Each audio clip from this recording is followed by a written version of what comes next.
حارث نے بتایا تھا کہ اسے سفید رنگ بہت پسند ہے، سو اس نے اپنے لیے سفید رنگ کی سادی سی کرتی کے ساتھ ہم کلر کے پاجامے کا انتخاب کیا۔ اسے پارک میں انتظار کرتے ہوئے 10 منٹ کے قریب ہی ہوئے تھے جب اس نے دور ہی سے مثال کو اپنی طرف آتے ہوئے دیکھا۔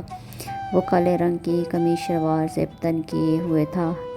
السلام علیکم، کیسی ہیں آپ؟ مثال نے اس کے اہتمام سے کی گئی تیاری پر ایک سرسری سی نگاہ ڈالتے ہوئے پوچھا۔ وعلیکم السلام، وہ کہتے ہوئے اپنی جگہ سے اٹھی۔ مثال کو اس کی آواز میں کپکپاہٹ واضح طور پر محسوس ہوئی، نگاہیں جھکائے ہوئی تھی۔ نہ جانے کیوں آج اس کی طرف دیکھنے کی وہ ہمت ہی نہیں کر پا رہی تھی۔ پلیز سٹ، مثال اس کی بینچ کے سامنے والی بینچ پر بیٹھتے ہوئے بولا۔ اور جاب کیسی جا رہی ہے؟ اچھی جا رہی ہے، پر آپ پچھلے 2 ہفتوں سے ہاسپٹل نہیں آ رہے تھے۔ اب کی بار عالیہ نے نظر اٹھا کر اسے دیکھنا چاہا، پر مثال کی نگاہیں سامنے پانی کے پائپ سے گراس پر پانی کا چھڑکاؤ کرتے مالی پر تھی۔ وجہ آپ کو بتا چکا ہوں، اس نے مالی پر سے نظریں ہٹائے بغیر اس کے سوال کا جواب دیا۔ آپ کو سب نے بہت مس کیا تھا۔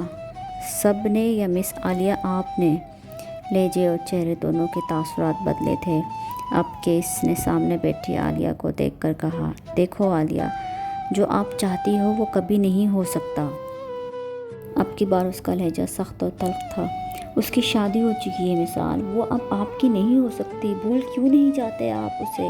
کیوں گلے کا توق بنائے پھرتے ہیں؟ وہ درشتی سے بولی۔ خیر، شادی تو اس کی نہیں ہوئی ہے، وہ یقین سے بولا۔ کس یقین سے آپ بول سکتے ہیں؟ کامل یقین سے، اس نے کہا تھا، اور اس کا پر یقین لہجے میں کہنا اسے بے قرار کر گیا۔ میں آپ سے بہت محبت کرتی ہوں، اس نے ٹوٹے ہوئے لہجے میں کہتے ہوئے اسے حسرت بھری نظروں سے دیکھا تھا۔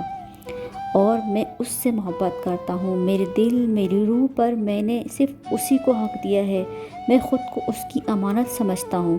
عالیہ، تم ایک اچھی لڑکی ہو اور میں نہیں چاہتا کہ تم خود کو میرے پیچھے برباد کرو۔ مثال نے اپنی قمیص کی بائیں طرف والی جیب سے ڈبیا نکالی۔ وہ بینچ سے اٹھا۔ اس نے 2 قدم عالیہ کی طرف بڑھا کر اس کی جولی میں رکھے ہاتھ کی کھلی ہتھیلی میں ڈبیا ڈال کر وہ جانے کے لیے مڑا تھا، اور وہ جو اس سے نہ جانے کیا کچھ کہنے کی خواہش دل میں رکھے اس سے ملنے آئی تھی، اب بے بسی سے جاتا دیکھ رہی تھی۔ وہ ہر قدم اٹھاتا ہوا اس کی نگاہ سے دور ہوتا اب اوجھل ہو گیا تھا۔ اماں، میں ہارٹ سرجری میں اسپیشلائزیشن کرنے یو کے جانا چاہتا ہوں۔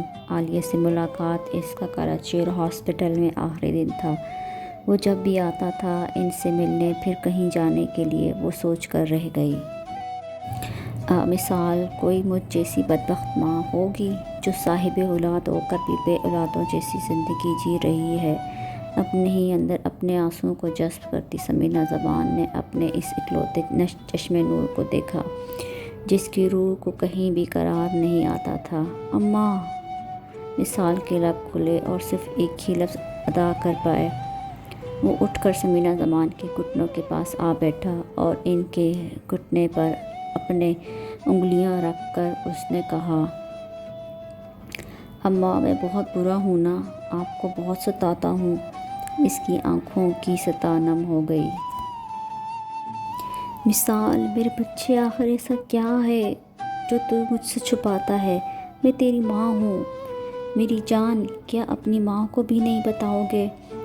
ضرور کسی لڑکی کا چکر ہے، کون ہے وہ بتاؤ، میں خود جاؤں گی اس کی دہلیز میں بیٹھ جاؤں گی تیرے لیے۔ سمیرہ زمان کے لاکھ پوچھنے پر بھی مثال کچھ نہیں بتا پایا اور انہیں اداس چھوڑ 2 سال کی اسٹڈی کے لیے یو کے چلا گیا۔ صوبیہ نے ہنی مون سے واپس آنے کے بعد آرٹ اکیڈمی پھر سے جوائن کر لی تھی۔ سکین کی وہی روٹین لائف تھی، روز اکیڈمی جانا، شام کو گھر لوٹنا۔ معلوم نہیں وہ زندگی کو جی رہی تھی یا زندگی اس کو۔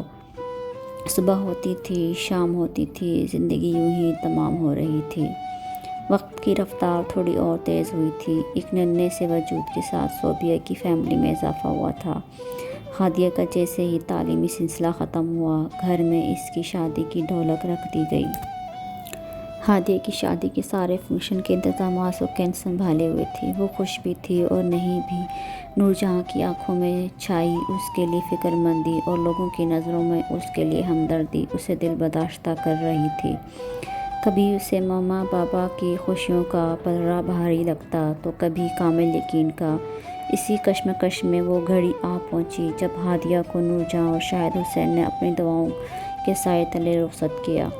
ہادیہ کی شادی کے بعد نور جہاں کی طبیعت اکثر و بیشتر خراب رہنے لگی۔ سکین ان کا بہت خیال رکھتی، اپنا زیادہ تر وقت اس کے پاس گزارنے لگی۔ ماما آپ یوں خاموش نہ رہا کریں، مجھے ڈانٹ لیا کریں، غصہ کر لیا کریں، پر خدا را چپ نہ رہا کریں۔